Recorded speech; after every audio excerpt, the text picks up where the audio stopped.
तर आजचा विषय असा आहे की बाई आपण मॅगी करतो. भूक लागली मला खूप. भूक लागल्यामुळं आपण चुलीवर करायचं कारण असं आहे की लाईट गेली होती, त्यामुळे इलेक्ट्रिसिटी चालत नव्हती आणि गॅस संपला तो बेंचवर भरूनच भेटत नाही. फटाफट मॅगी खाऊन घेतली. दुसऱ्या दिवशी सकाळी डायरेक्ट शूट केले आपण.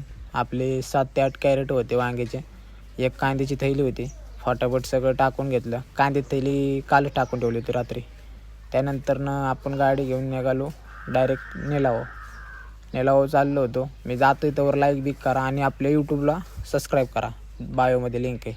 फायनली पोचल्यानंतरनं फटाफट खाली करून घेतले. खाली केल्यानंतरनं आपण गेलो होतो गाडी पार्किंग करण्यासाठी, कारण लय गर्दी होती. परत जागाच येत नाही गाडी बाहेर.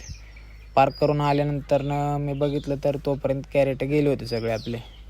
गेले होते म्हणलं चला. परत गाडीचंच जाऊन बसलो होतो. त्यानंतरनं पेट्रोल टाकून घेतलं. एक 10 लिटर पेट्रोल टाकलं आपण गाडीमध्ये. पेट्रोल टाकल्याच्या नंतरनं आपण येता चहा घेतला पहिल्यांदा, नाही का. चहा बी पिलो गोविंद पुढं. तिथनं आलो घरी. आजचा ब्लॉग एवढंच आहे. ब्लॉग आवडल्यास लाईक, फॉलो, कमेंट नक्की करा. आणि परत एकदा सांगतो आहे, आपल्या यूट्यूबला सबस्क्राईब आणि नोटिफिकेशन ऑन करून ठेवा. बाय.